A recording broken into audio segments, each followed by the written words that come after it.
Regular भागम दौड़ी वाले जिंदगी के एक रेगुलर भाग दौड़ वाली दोपहर की बात है। वही छुट्टियों में घर आने पर जो टिपिकल चेकलिस्ट होता है कुछ मैंडेटरी कामों का, उन्हीं में से एक निपटा कर बस घर पहुंची ही थी कि पापा ने कहा, बैरागी की जरा खबर तो ले ले। एंड आई वाज लाइक, कौन बैरागी? इशारा किया गया मेरे इसी टी शर्ट की ओर।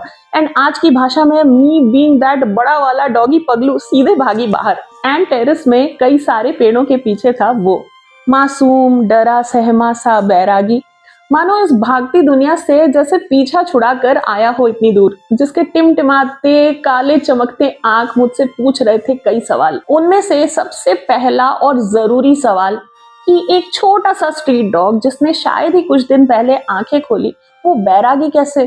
पापा के पास तो कोई खास वजह ना थी अपने इस नामकरण के पीछे, और ना ही कोई जवाब था मेरे इस सवाल का। पर मेरा मन कहीं ना कहीं ये मानने लगा था कि ये आम बेफिजूल या बेवजह तो बिल्कुल नहीं था। खैर, नीचे उसे एक छोटा सा कोना दिया गया और उसकी जिम्मेदारी सौंपी गई हमारे यहाँ के कुछ लोगों पर। अगले ही दिन बैरागी हो गया गायब, और हमने खुद को ये समझा लिया कि बैराग को अपनाने वाला सांसारिक दुनिया से तो पीछा छुड़ाएगा ही। पर 24 घंटे में हुई उसकी वापसी, और मानो घर में किसी बच्चे का हुआ हो जैसे आगमन। किलकारी तो नहीं थी, पर खुशियां ही खुशियां थी। वक्त हो चला था मेरे वापसी का, और बैरागी जो कि अब मोतियों के हार पहनता था, 2 ही दिनों में हमारे घर और दिलों का अहम हिस्सा बन चुका था। जाते जाते उसके नन्हे कदमों ने पूंछ हिलाते हुए मुझे रोकने की कोशिश जरूर की थी, पर जाना जरूरी था, इसलिए जल्द ही मिलने के वादे के साथ हम हुए अलग। पर वीडियो कॉल्स पर, व्हाट्सएप पर अब जरूरी चर्चे का विषय था बस बैरागी। एक बच्चे की तरह उसे वक्त दिया गया, उसकी जरूरतों को समझा गया, उसमें खुशियों को ढूंढा गया और उसके वीडियोस को बार बार देखा गया, और हर बार आंखों में चमक और होठों पर हंसी होती थी। डर लगता था कि लाखों बार रिप्ले करते करते कहीं मेरी ही नजर ना लग जाए। अब काले को काला टीका कैसे लगाऊं, ये भी तो समस्या थी। पर समाधान सोचने से पहले, बलाएं लेती उससे पहले ही लग गई नजर। जैसे बच्चों को चोट लगने पर रोना एक ही ऑप्शन होता है, इसे भी पैर पे चोट लगने पर रोना इसका भी ओनली ऑप्शन था।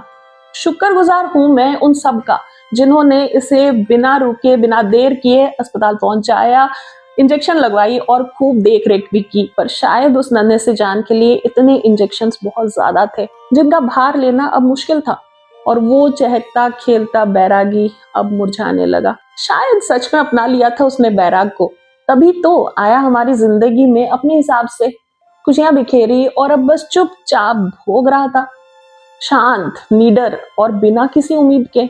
पर देखने वाली बात ये थी कि उसी बैरागी ने अपने चारों ओर सबको अपने ही मोह में फांद लिया था। उसने लेटे लेटे अपने कर्मों को भोगते हुए बैराग को अपना लिया, वहीं बाकी सब ने उसके पीछे अपना सुख चैन त्याग कर उसी बैराग से जैसे नाता रिश्ता ही तोड़ डाला। देखते ही देखते वो पल भी आया जब हमें बेचैन कर चैन से उसने अपनी आंखें मूंद ली। पर आज भी पीछे छोड़े कई सवाल। सबसे पहला और जरूरी सवाल, क्यों आया था ये अपने आप? आया भी तो इतनी जल्दी क्यों जाना था? 11 दिन का साथ रहा हमारा, और कोइंसिडेंटली विदाई का मुहूर्त उसने एकादशी का ही चुना था।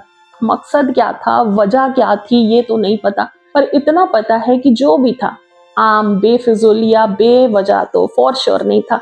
11 दिन शायद काफी होते होंगे अटैचमेंट डिटैचमेंट सिखाने के लिए, जिसके लिए शायद ऐसे एक बैरागी से हम टकराए।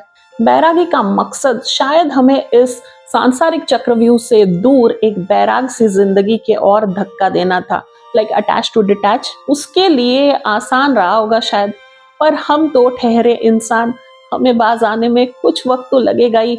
तभी तो जहां अपना ये दिमाग चाहता है कि बैरागी जहां हो जैसा हो, बस अच्छा हो, खुश हो, स्वस्थ हो, जानवरों के जगत का और हिस्सा ना हो, वहीं अपना दिल आज भी बार बार इच्छुक है, बेकरार है उससे वापस से उसी के रंग रूप नैन नक्श में टकराने को।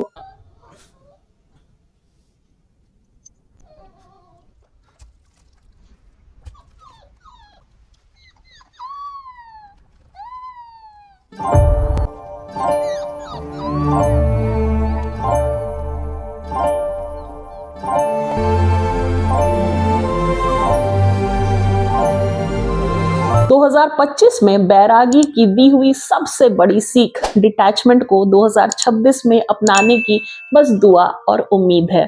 कहने को था तू बैरागी मैं नहीं, पर सिखा गया कुछ ऐसा जिसे है अपनाना मुझे तुझे नहीं।